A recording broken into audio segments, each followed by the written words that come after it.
For greater insight on China-Cuba relations, joining me now is Jiang Shixue, Director of Center for Latin American Studies at Shanghai University. Welcome to the broadcast.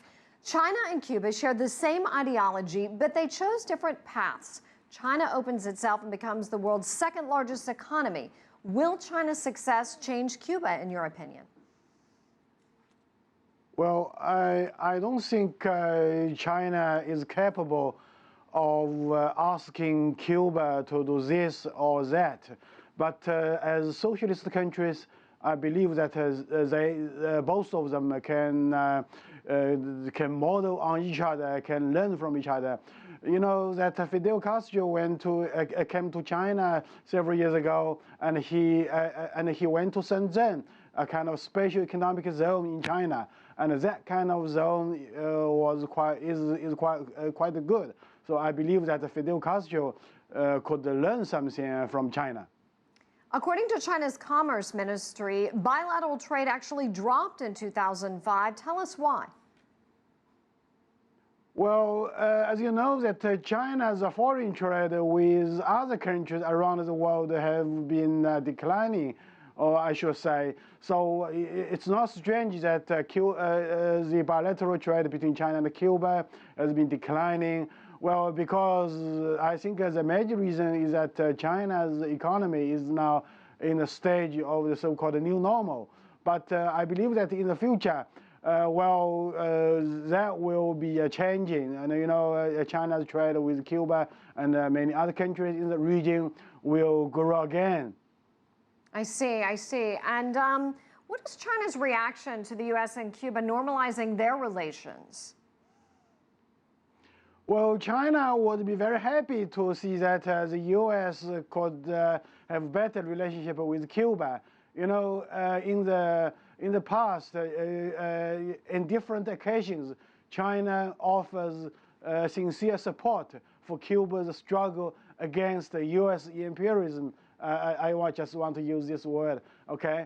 So also in the future, when China wants to have better relationship with Cuba, so there will be no U.S. effect.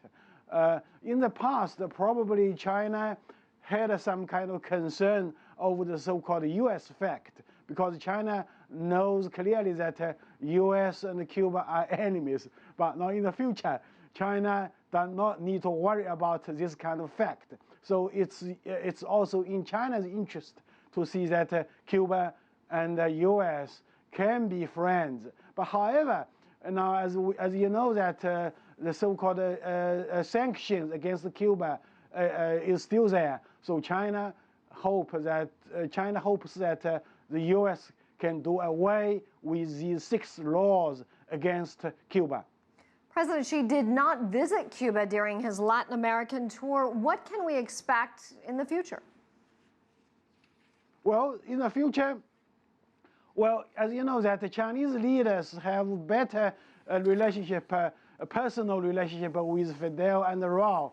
But you know, bilateral relationship between outer sides is not simply built on their personal relationship. It's really like a government-to-government relationship, party-to-party relationship, and a people-to-people. So even though Fidel Castro passed away, I believe that China's relationship with Cuba will continue to move forward. And with more opening under the leadership of Raul, Cuba's economy will be open more widely. So that will create better chances and better opportunities for the Chinese companies. Of course, we need to understand that in the future, the U.S. companies will also go to the Cuban market. So we can expect that in the near future, so there will be a kind of a competition between the Chinese and U.S. companies in the Cuban market. But Chinese companies are getting ready to face this kind of competition. So we can have a better triangulation among U.S., China, and Cuba. So there should be a kind of a win-win-win, triple win for 3 sides. All right, let's hope so. Jiang Shixue, thank you, live in Beijing.